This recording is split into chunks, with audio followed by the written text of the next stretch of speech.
Hello and welcome to The Real Deal. I'm Lisa Rettle. I'm Candace Chisholm. Hello, Candace Chisholm. Hello, Lisa Rettle. You look gorgeous. I was just going to say the same thing to you. Man. I know. We should be going out after this or something. We should be partying with my pregnant belly. Yeah. Thanks to Chris. Did this magic. Yes, I know. It's like I literally said she's a magician. Although she has a lot to work with starting with you. I showed up looking very haggard today. And did you say you were just smelling like yesterday? I said Odie yesterday is my perfume, and we have some magicians here that help us with things like hair and makeup. We're also doing a lot of things on the set. So as we continue our show, we get extra add-ons. We've got a new beautiful coffee table. Yes. Made by Wade. We'll put his website right here. Yes. And our new logo's up in the back, which is fantastic. And of course, I think we had this for our other show, but it's always good to point it out that we have all of our tags there. So if anybody wants to reach us or tag us in anything, that's the way to do it. Yeah, so things are rolling with the show. Yeah.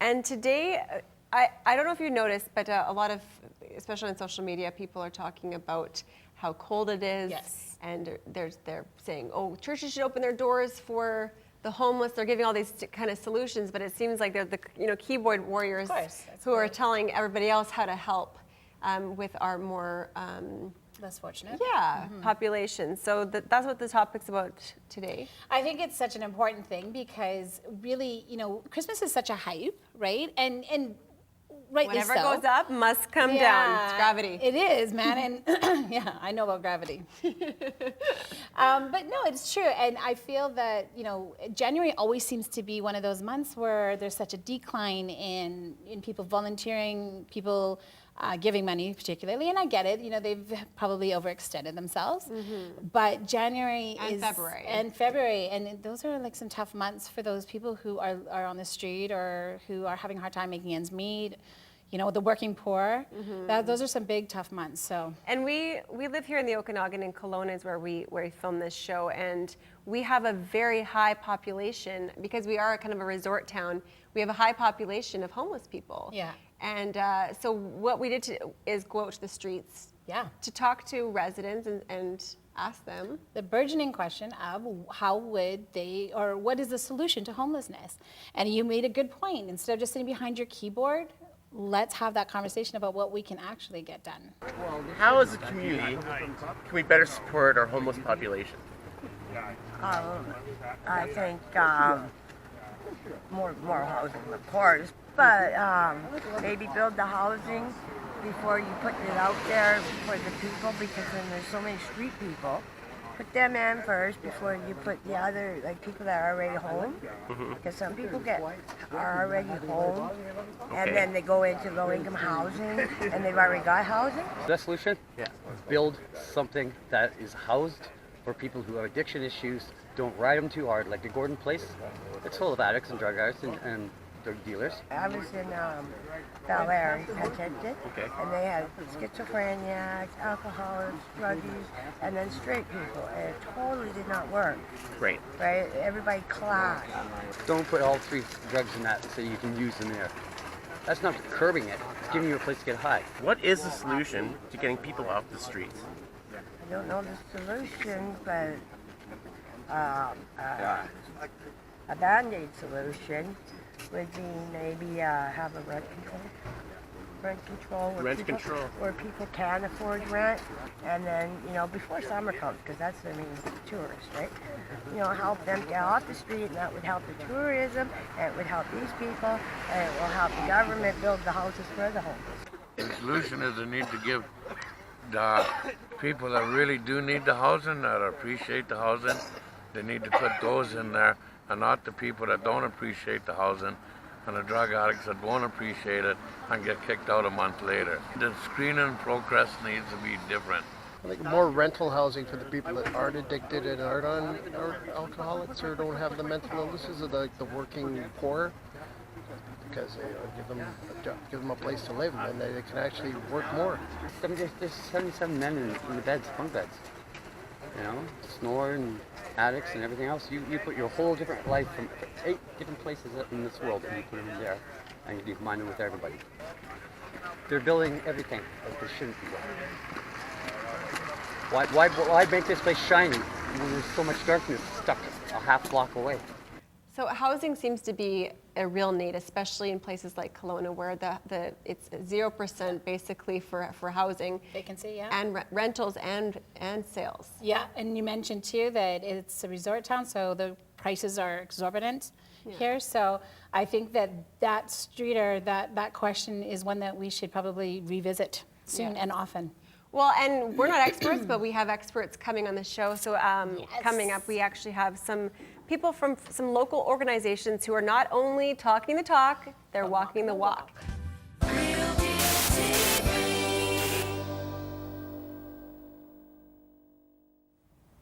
Thanks so much for joining us, Randy. So how long have you been with the Gospel Mission? I'm actually in my 18th year right now. Oh, wow. Yeah. What got you into it? Well, I had a background in pastoral ministry, and when I was in transition, this position opened up, so I went down, and actually I didn't have a lot of experience in the homeless sector, but in leading a team and directing, so I came on board. Our operation was very small when I started, about 17 staff, and a bit of a mom and pop operation, so we've grown since then, and it's been a good ride. Was it kind of a wake-up call for you when you first began with working with the homeless to really see what they suffer on a daily basis? Yeah, absolutely. And I think probably the big thing for me was coming to the realization that most people don't wake up one day and say, I think I'm going to be homeless. Everybody's got a story. Everybody's somebody's son or daughter. So many of the people we serve have families, have children, and they're estranged. And a lot of times it's a matter of bad things that have happened to them, and they end up on the street. Right, and I do see a lot about, lots of times they're adopted, lots of kids from adopted families. There's been a history of either physical or sexual abuse, things like that, so people don't see what led up to the decisions. That's right. There's been some interesting studies in the States, and it's called adverse childhood experience. And what we've learned to ask ourselves when we see these people is not why are you doing this, but what happened to you? What's your pain? Yeah, what happened in the past that put you on a path that led you to here? And then try to give them hope and say there's a way off. Right, in your experience, what's the best way that people, when we're in the community, what's the best way people can support our homeless population? Oh, that's a good question. I think, first of all, getting rid of the stereotypes that people don't choose to be where they're at, that it's a matter of circumstances, and then realize that we're all pretty much the same. It could happen to any of us.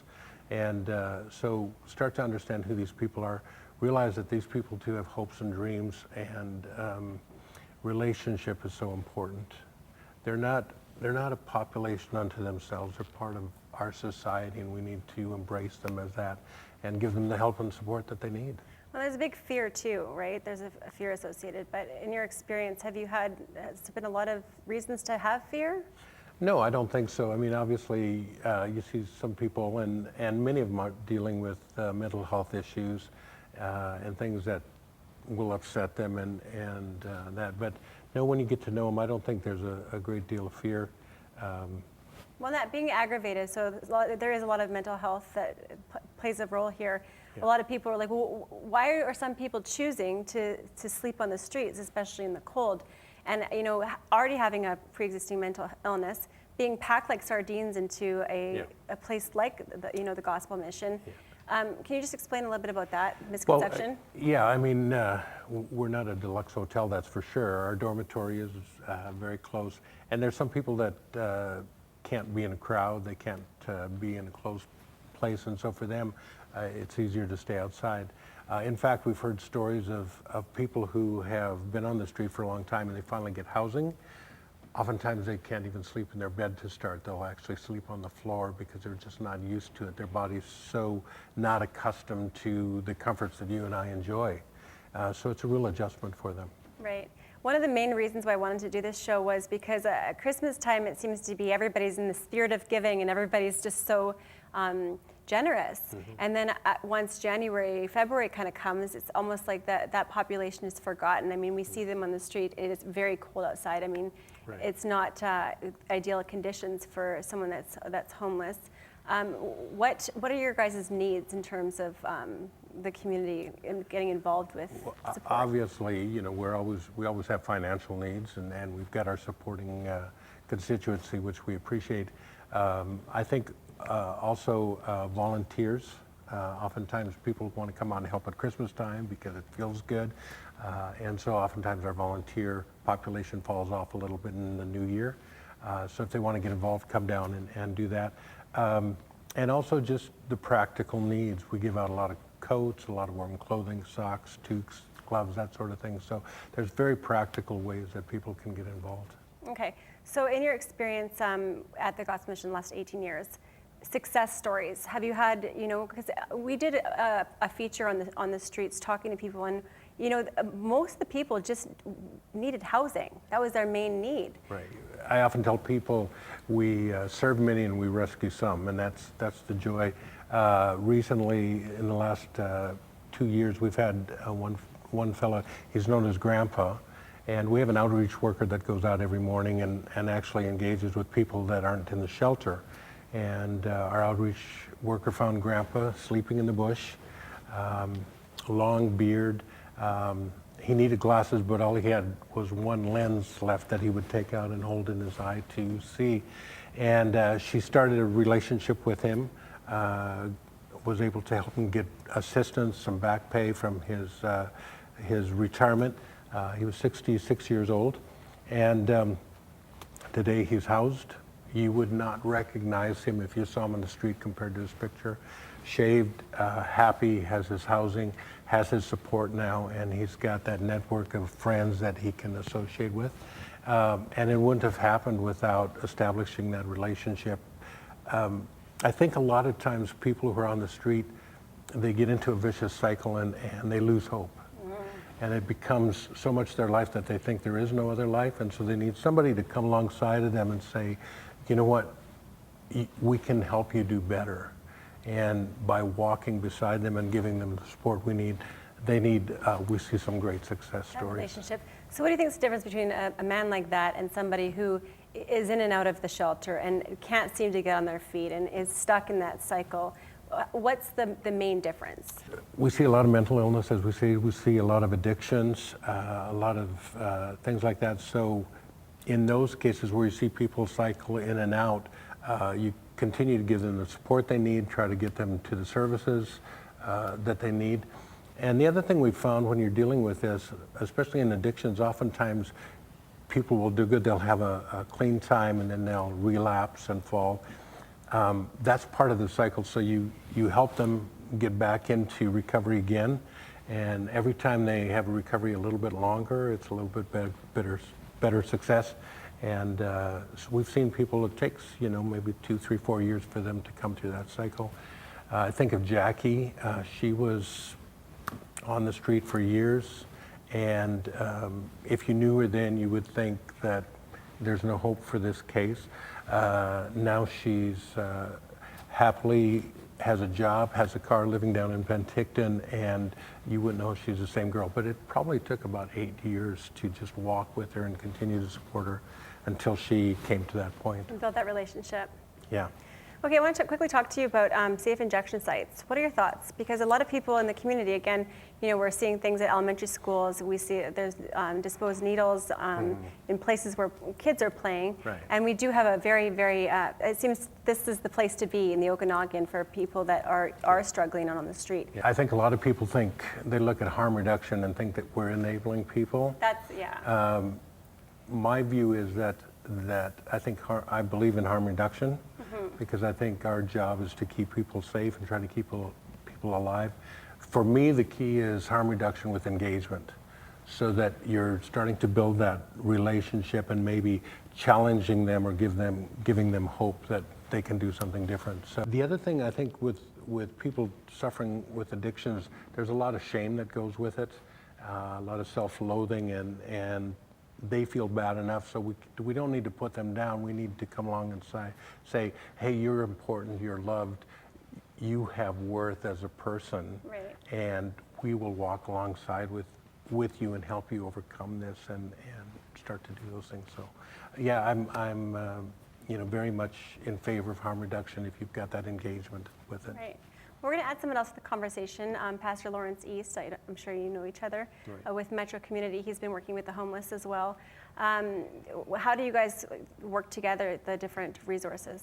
Well, we obviously we serve a lot of the same clients and the same guests, so there's communication between our staff and his staff. I think the other thing is when Laurence and I get together and chat, we talk about our ministries and what we do, and just to support each other. Also to make sure that we're not duplicating services. Right. So we're aware of what each is doing, and we each have our unique niche, and we try to do the best at what we're doing. So collaboration, not a competition for services. Exactly, yeah. Coming up next, Laurence East joins our conversation. Thanks, Randy.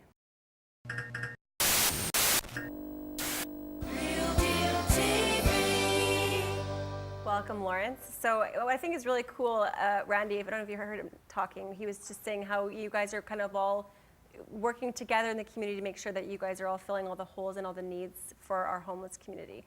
Can you talk a little bit about Metro and what you guys do? Sure. Metro's existed for about 10 years.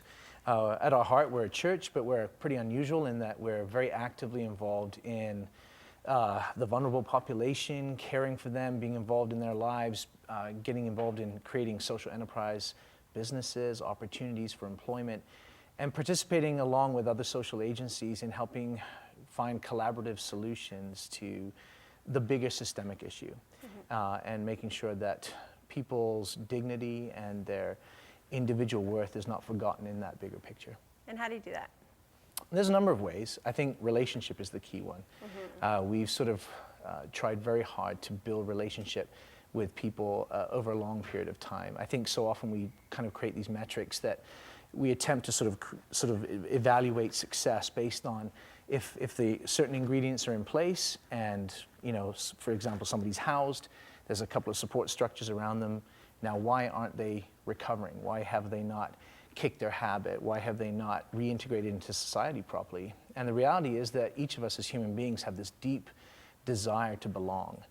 And we need a place to belong. And so we are a community first and foremost at Metro, and we love partnering with others, but at our heart, our values drive us. And those values are making sure that people discover their God-given worth and dignity. And that journey is a long journey. It's not something that takes place in 1 year. You have to be prepared to walk alongside people for a decade, 2, 3 decades. So one guest that I had a couple of years ago was actually a psychiatrist who ended up on the streets of East Vancouver. And what he said was, I just needed someone to believe in me. Sure. And just that alone was enough for him to get back on the road to recovery and get his life back. I think for each person, there's a deep desire for relationship and a desire to, with their brokenness, be accepted and loved. And that takes all sorts of forms. You know, you don't want to enable. You want to give people resilience and the capacity to succeed. And those things can't be done by one organization. So if you start to have a shared set of values within a whole network of organizations, then you can actually hold those vulnerable people at the center and really empower them and continue to pour into them over time. And yeah, they may not ever have their earthly family to rely on, and that's always going to be a painful scar. But I think if you can create networks of support and a place where they can belong, and we often joke that Metro is kind of like Cheers, if you remember Cheers from way back, it's a place where everyone knows your name. And so we've actually seen a lot of people, now that we're seeing more and more people get housed through that sort of housing first strategy, you know, we're actually seeing a lot of people come back into our drop-in center, into our coffee shop, into our social enterprises, and on Sundays into our gatherings, because they're saying, you know what, I may be housed, but I actually need community. I need relationship, because I don't have a family I can turn to now, and that's powerful, and it makes a big difference. A couple of things that I really like what you guys do is your Sunday services. You guys have a breakfast in the morning, and so people from the community can come just for the breakfast, or they can come for your service. And then you also have the coffee shop that's also run by people in the community. So it's giving that community a sense of purpose and dignity and responsibility within your collaborative kind of situation. Yeah. I mean, I think, again, you know, we partner with other organizations like the Gospel Mission. We make sure we're not duplicating resources. We're not wasting resources that are precious. And I think, we just we just had a massive community banquet. We call it a February feast. I heard you mention earlier that, there's all these resources that get poured into the community around Christmas, and then we call this period of time in January, February, the doldrums. Everyone forgets about those who are vulnerable. They feel like they've done their part. So we thought, what if we did a massive banquet in February so people could just remember that they're valuable and worthy of being celebrated. And we had almost 350 people at this banquet, and we partnered with the Gospel Mission with the food, and we had tons of volunteers, and we had a DJ for a dance, and we had musicians, and we had a First Nations dancer come in, and incredible presentation. And again, a lot of the volunteers were people who used to be homeless or experience homelessness and be on the street. It was incredibly dignifying for them to welcome others in and say, hey, it was like a big family reunion, because a lot of those people have been housed but in scattered sites, and so now they're seeing each other again for the first time in a long time. And so those are really powerful moments, and we try and create those moments so that people can reconnect and find community. And on a Sunday morning, breakfast is like that. We don't want to bait and switch. We don't want people coming to church because they have to. Right. We want them to come and find fellowship and belonging because they want to. So you can come and have breakfast. You don't have to stick around for a service. If you don't want to stay, have breakfast and leave. But we'd love you to stick around and make friends and start to belong. And the same thing with our drop-in space. There's never any agenda to try and force people into a place of believing one thing or another, but we do want to empower each person, and we want everyone to leave with this deep, sort of ingrained sense of their own worth and dignity.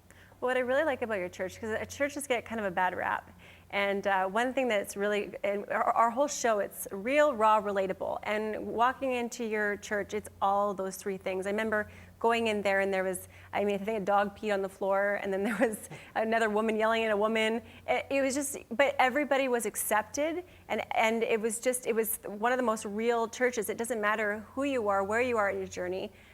Everybody seems very welcome at your church, and there's something that you guys say in the beginning of each service. Yeah, we have a community kind of prayer, like a liturgy that we say, and we talk about just that, that essence of what you've described. Thanks for selling it so well for us, by the way.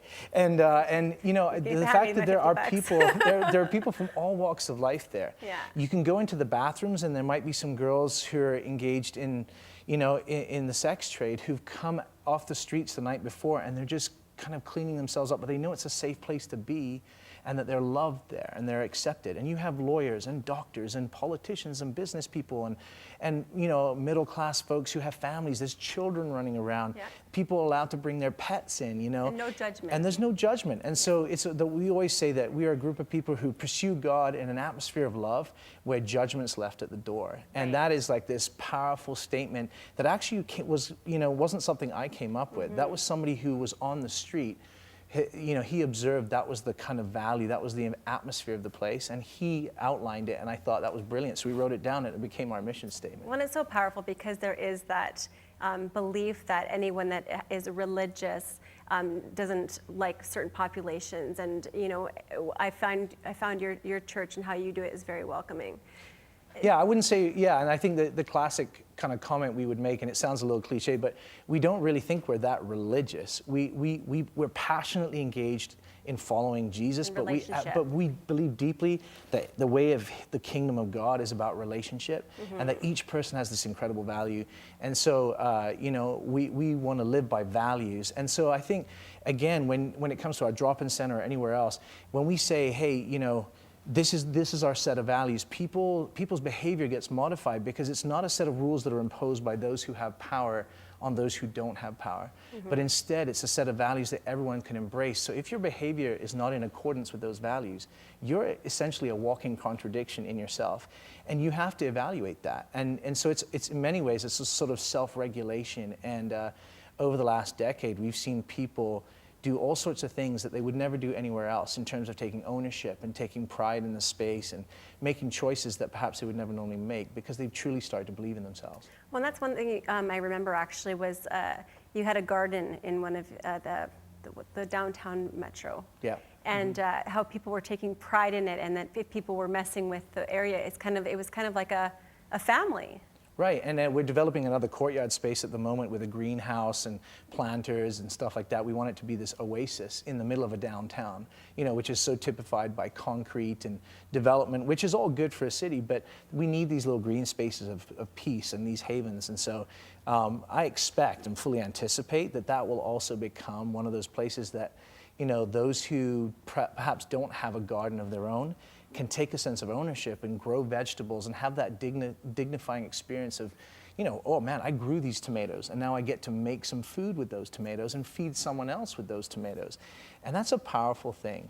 Mm-hmm. So clearly you guys are doing your part to help the homeless community and the people that are struggling in our community. How can we as citizens, not just here in Kelowna, but across Canada, better serve that population? Well, I think there is always a number of events that happen, and I think if you can jump on board with something, you know, that raises awareness throughout the country, in your own neighborhood, in your own city, in your own locale, I think that's always powerful. I think when you do that, you start to erode stigmas that people have. You know, I think that common misconception, which Randy alluded to before, is that people tend to forget that every single person has a story. And that each story is powerful, but for the grace of God go I, in the sense that it could be me. I mean, there's lots of people who we've encountered at street level who have stories that would boggle your mind in terms of how normal they seem, in terms of how they started off, and then one or two decisions or circumstances forced them down a path that just radically upturned their life in a horrible way. So there are all sorts of fascinating people that we come across and build relationship with. So yeah, let's erode stigmas. Let's get out there and show our support for organizations that do collaborate and use their resources well and make a difference with those who are experiencing mental health issues or homelessness or addiction. There's events like Coldest Night of the Year that happens across the country. I know the Gospel Mission are doing strides to end homelessness as well. You know, there are all these things that, you know, frankly, even if you don't raise a ton of money, if you can affect 5, 10, 15 people that you know and change their attitude about the human story at play, then you've done your part. And I think that's powerful. Well, and money talks, and so we have the Kelowna Food Bank coming up after this. And one thing is lots of people say, oh, well, don't give homeless people money; they're just going to buy drugs. And that's completely up to you if you want to give people money on the streets. But if we have resources like both, you know, the Gospel Mission and Metro and the Kelowna Food Bank, giving money to those organizations, because you guys know how to best serve the population.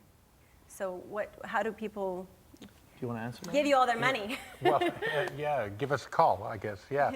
And get to know what we do and find something that relates to your passion. So, you know, if it's the community, if it's feeding the homeless, if it's helping the people that can't afford their groceries through the food bank, find something that moves your heart and then get involved in it. And I would add too, not just your money, but if you go down and volunteer, take a tour of these places and be exposed to the people that we're serving, all of a sudden it takes that fear and that strangeness away, and you start to identify, and it really helps you as a community. Yeah, if you can spend time listening to someone, it will radically change your perception. I think one of the most dignifying things you can do is listen to someone's story. And then you find yourself relating to that story. And then you realize, actually, I could be in your shoes. And all of a sudden, as you say, that stigma erodes, and you're able to relate in a powerful way. And so, yeah, absolutely. Don't just give from afar. Get involved. Go down. Get to know people. And expose your children to that as well. Let's make sure our next generation are not burdened by the same stigmas that our generation have been. You know, let's change our society that way. Well, thank you guys for everything that you do. After the break, we're going to be having Tamie Williams from the Central Okanagan Food Bank talking about how we can better feed the community and people who maybe are struggling a little bit.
adding to our conversation a very important piece to this puzzle, food. Welcome, Tamie. Thanks, Lisa.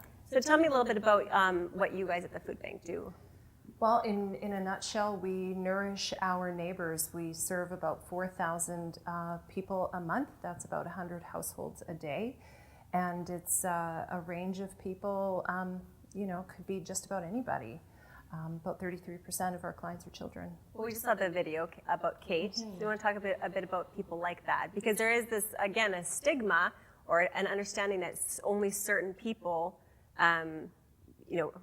need the food bank. Yeah, and as Laurence and Randy both pointed out, I think there are real stereotypes and real stigmas. And why I like Kate so much is because Kate is just so relatable. She's just a little girl whose father lost his job. The family's sold what they can, and now they're in a position to need the food bank. Another reason I love Kate so much is because she's a great way to introduce people perhaps to food banks. I'm going to be doing a presentation at a daycare in a couple weeks. And when I was approached to do that, I thought, well, what kind of way can I bring a message about a food bank to these young children? And what better way to do that than with Kate? I'm hoping the kids can kind of understand who she is. And I don't know how much they'll be able to relate, but even if they take Kate home to their folks and talk to their mom and dad, hey, I saw this video today and this lady came and talked about the food bank, then maybe we can have Kate's the children's parents join us at the food bank as volunteers or perhaps donate. Well, then if there's a Kate in their class, Which they're very well a could better be. understanding Absolutely. towards how easy it can happen to somebody. Yeah. Let's talk numbers. So across Canada, what are we looking at for hunger? Well, Hunger Count 2018 was just released on February 5th, and 1.1 million visits to food banks from coast to coast to coast. It's an alarming number. Again, what? 1.1 million visits to food banks across Canada. Wow. Okay, that's mind-boggling. And those statistics are fairly in line with ours. Well, our statistics are fairly in line with Hunger Count. 35% are children. Wow. So we were talking a bit with Laurence and Randy about money, and I know it's one of those things where it's, people want to donate what they want to donate, but what you guys can do with the money is amazing, because if I gave you $10, tell me what you could do with that. Well, we can take that $10 and multiply it by 3. And that is thanks to great partnerships with grocers. So and we need cash for many things. We do need to keep the lights on as well at the food bank. We do need to be able to continue to provide the services. But with the relationships that we have, we really can turn cash into such a powerful tool in simply buying food. Now, how do you work with these guys? Well, we support Metro and the Gospel Mission simply by giving them food. A couple of the fellows from the Gospel Mission were actually in our warehouse today picking up some items to be able to take back to the Gospel Mission. And we do that with about 40 organizations in town. Okay, and how important is this kind of relationship here?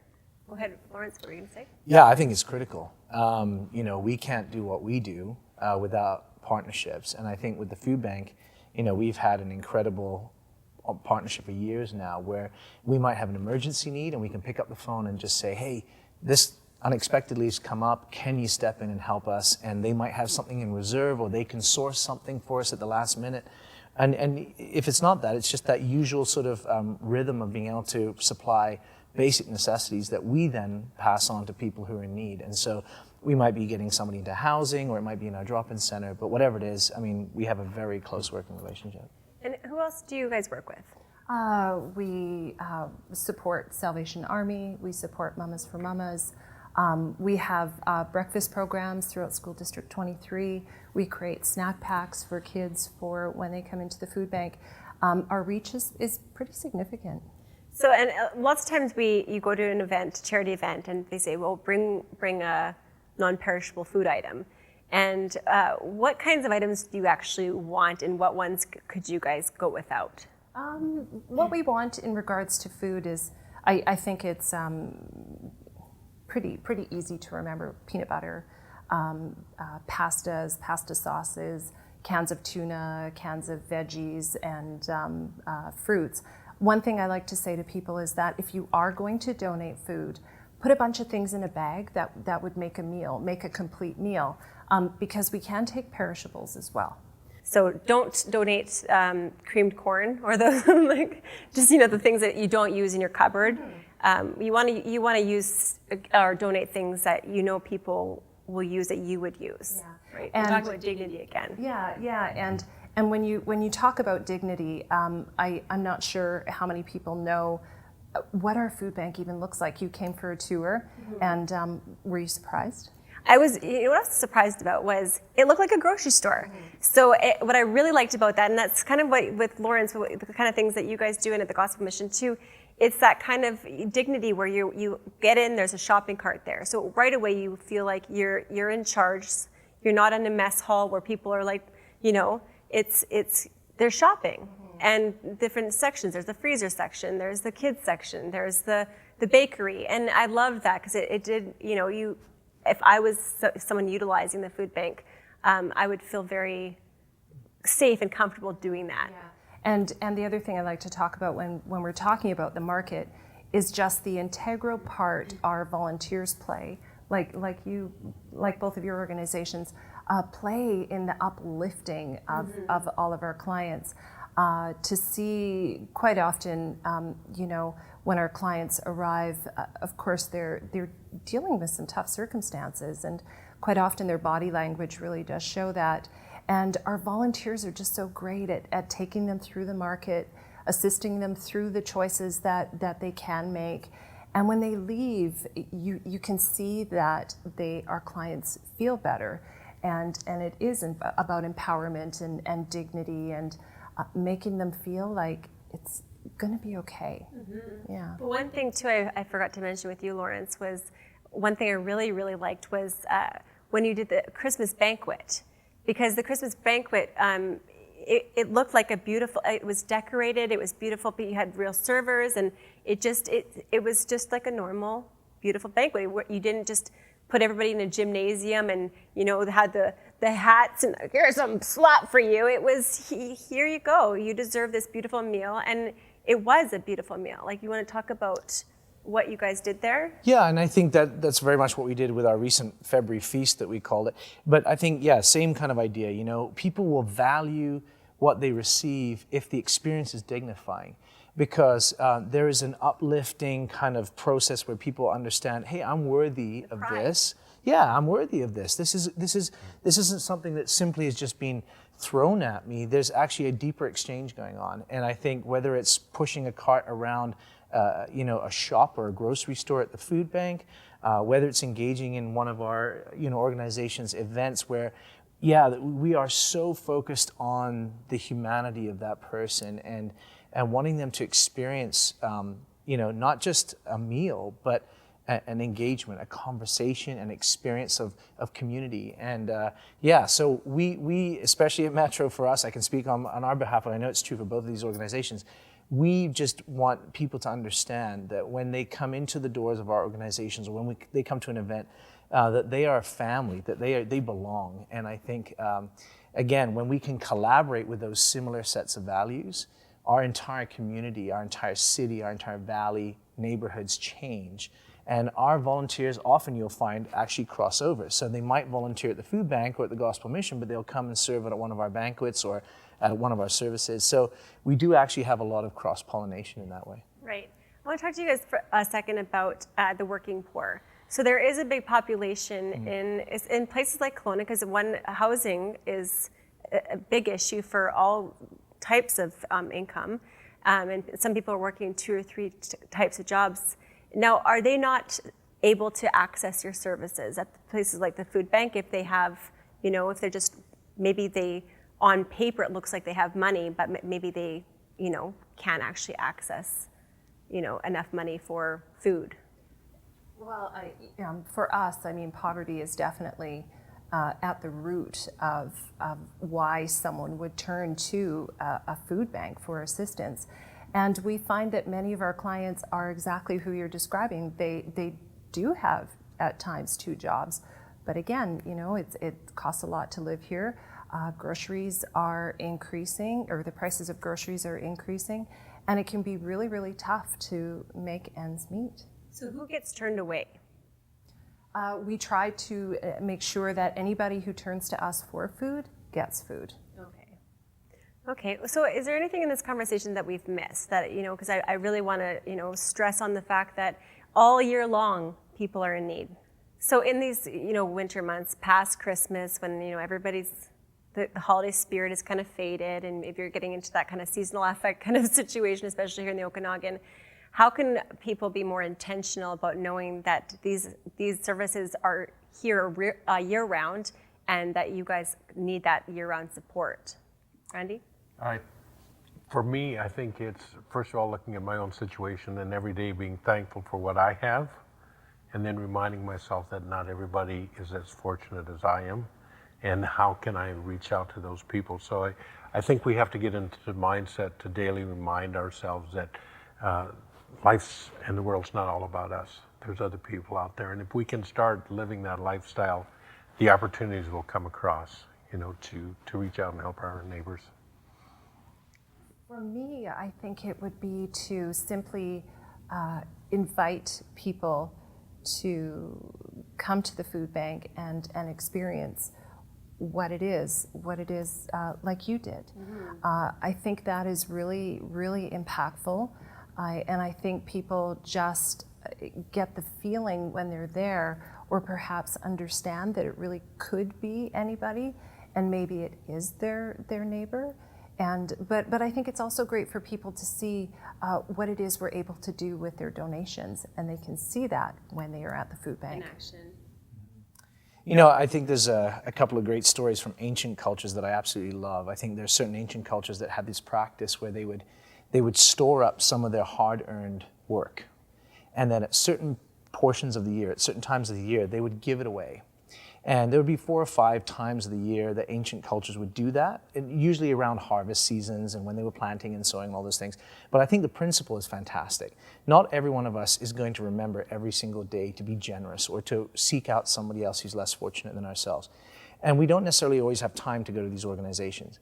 But we can be strategic across the year. And I think personally, like Randy said, I think that I want to encourage people, when you're walking down the street, when you're going for that lunch break, when you come across somebody that perhaps you would normally not interface with, you would not normally have something in common with, that maybe you just would take that time to buy someone a coffee, or just say, hey, what's your story? Are you okay? Can I help you? And just that simple interaction of being seen is so powerful for people. It provides hope. And I think hope is a very poorly sourced commodity in our culture today. And people, it's in short supply. And I think that whether it's the winter months or the summer months, we have excuses that we create as to why we can walk past people and why we can ignore them and hope they didn't see us. But what if we just made a point of actually engaging with people, and just in the simplest acts of kindness, restored a sense of hope? There's a beautiful saying that I love to repeat, and that is that the mark of a healthy community is really, or the measurement of a healthy community is based on how we treat the most vulnerable among us. And I think if we can do that individually, one by one, don't look to the government, don't look to the city, don't look to the agencies that do that work. Start with yourself, start with your children, demonstrate and model it for others. And it can be the simplest acts of love and kindness, and it brings about hope. And that in turn changes our entire society. Well, thank you guys for everything that you do here in the community. Thank you. Is there anything else you want to add? Can I let folks know that they can donate securely online at cofoodbank.com? Yeah. How do we give you money? Well, like all of our organizations, all of us have websites. We all have means that you can donate online. And again, we encourage you to be generous. Let's be a culture that's generous. And every single one of the organizations represented on this chair, on this couch, do incredible work. And I would love to see people just be generous. Yeah, even if it's generous with their time. Mm-hmm. So Metro, Gospel Mission, Food Bank. Those are the ways that you can write your checks to. Thanks to you guys so much. Real Deal TV. Each week on The Real Deal, we have a food and beverage pairing.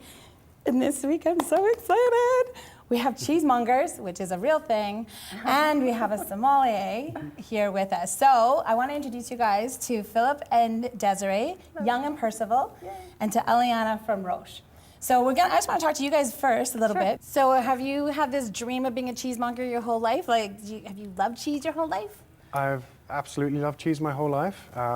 I grew up in London, in England, and my parents would take me over to France 4 or 5 times a year. Okay. And as we were driving through France, we'd always stop off at lovely little farms and lovely creameries, and we'd taste the cheese and purchase it and spend our whole time we were in France eating cheese. And that's where my love of cheese grew from. Okay, so you grew up loving cheese, and where did Desiree enter the picture? How did you bring her along on your cheese dream? Yeah. Well, we actually lived in Ireland for a couple of years when we first got together. And we lived on the west coast of Ireland in a beautiful town called Galway. And yeah, we were young and in love there. We're still very much in love.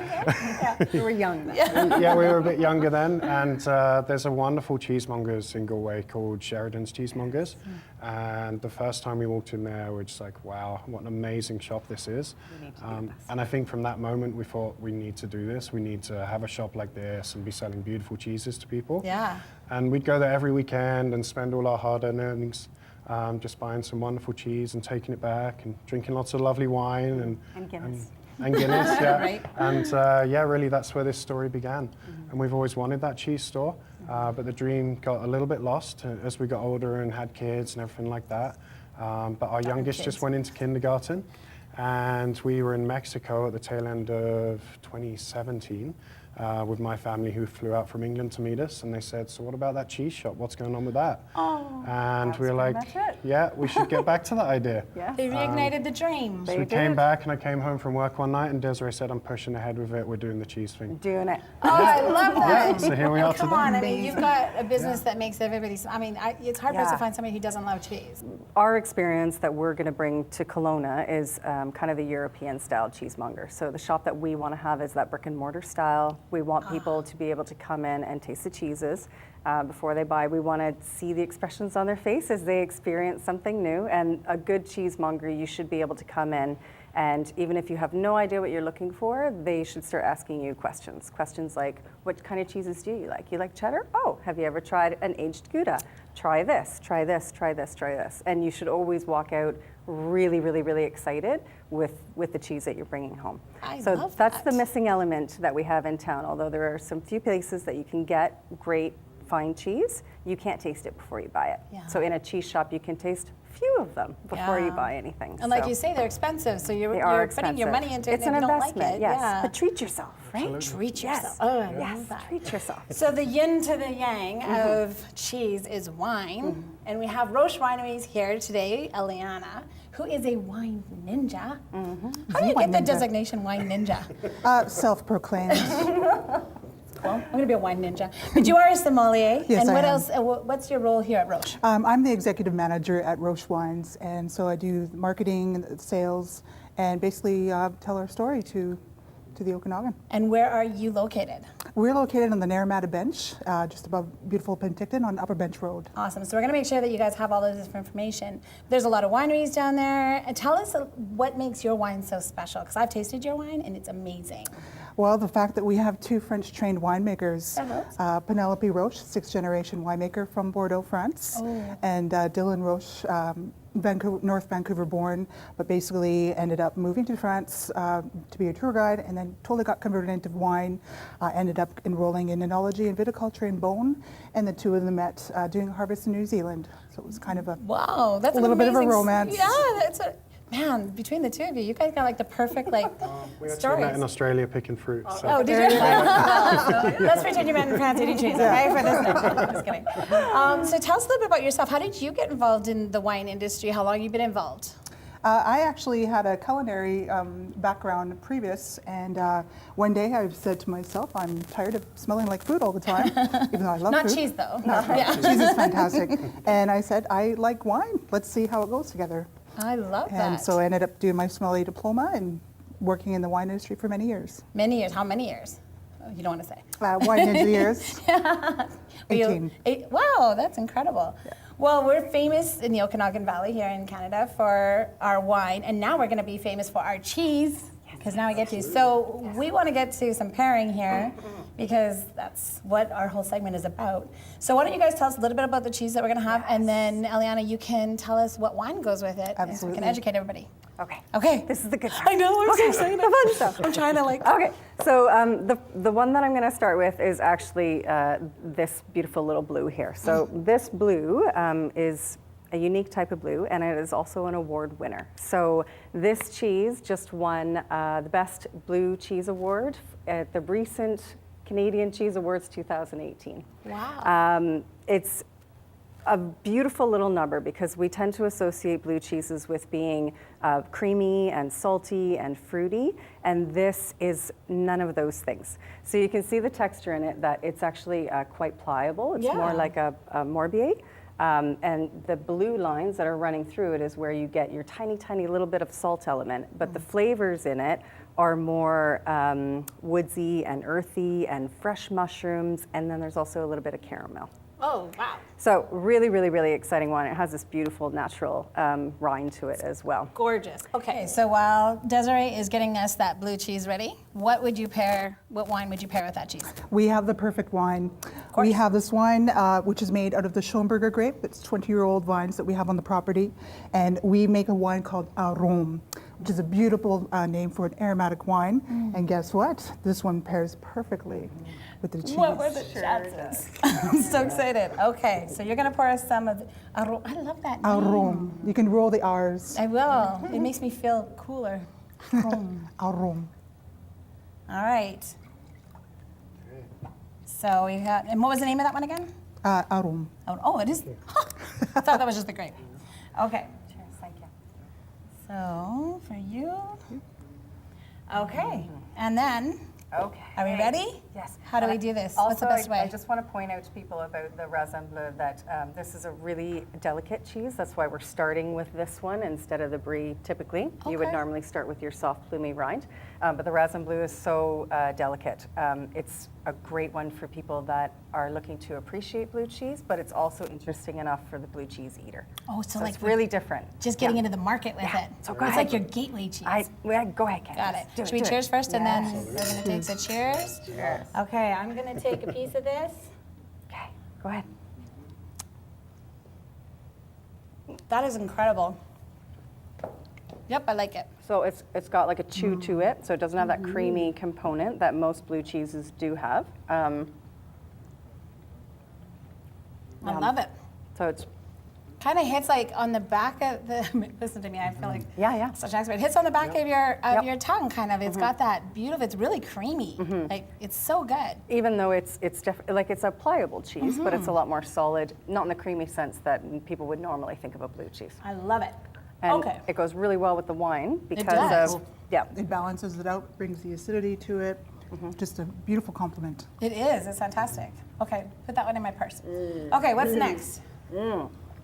Okay, so this beauty here is called Fleumier, which is a play on words for, in French, flower farmer. Oh. This is a beautiful cheese from Quebec as well. They've been making it for many, many, many years. It is very rich and lush in its texture, and the flavor is nice and tangy with a little bit of fruit. You could literally eat this cheese for breakfast, lunch, dinner, brunch, book club, whatever. It's absolutely amazing. It's gonna be hard to stop. It's gonna be hard to eat, or hard to stop eating it for sure. Okay, so what would you pair with that glorious cheese? That sounds like a feminine cheese, by the way. Yeah, I love it. What would you pair with that, Eliana? We have, again, another perfect pairing. So this is our 2016 Tradition Chardonnay. Okay. Oh. Best sound in the world. Pretty, hey? And so this one we produced at the winery, only the second vintage we've ever done, but it's amazing with the cheese. It's such beautiful, buttery. Yeah. Oh, buttery cheese, buttery wine. Buttery wine, match made in heaven. Yeah, I'll say. So the Chardonnay, okay. So make sure that when you're trying the cheese, you get that lovely creaminess and, oops, sorry, go ahead, honey. Thank you. Okay. Thank you. So the creaminess right underneath the cream line, So right underneath the rind is the cream line. That's the gooey, beautiful part of it. And then, Stop, you had me at hello. Okay. This is the perfect ripeness for this cheese, to my liking. Some people prefer it ripe all the way through. Okay. But I really like it, the distinction between the paste, the cream line, and the rind, because I think you get The lots of paste, the beautiful cream aromas. line, and the rind. I love it. Wow. And a hint of nuttiness as Oh, well, that which is so complements with the good. wine. It's nice and tangy, which lends really well to the wine. I'll let Eliana speak to that one. Wow. So there's such a beautiful balance in this wine. It's got the earthy tones of the cheese, which just mirrors perfectly with the Chardonnay. Really long lingering finish. It's absolutely amazing. That is fantastic. Both of them together is just, my mouth is singing. It's so good. I love this one. All right. So good. If you have a food or beverage company that you would like featured on The Real Deal, then make sure you drop us a line to the info@therealdealtv.com. We'd love to hear from you. Thank you. Cheers, you guys. Cheers to cheers. Cheers. I drank mine. It was so delicious. Yep. So we had a lot of fun here pairing wine and cheese, but it is important to remember to always drink responsibly.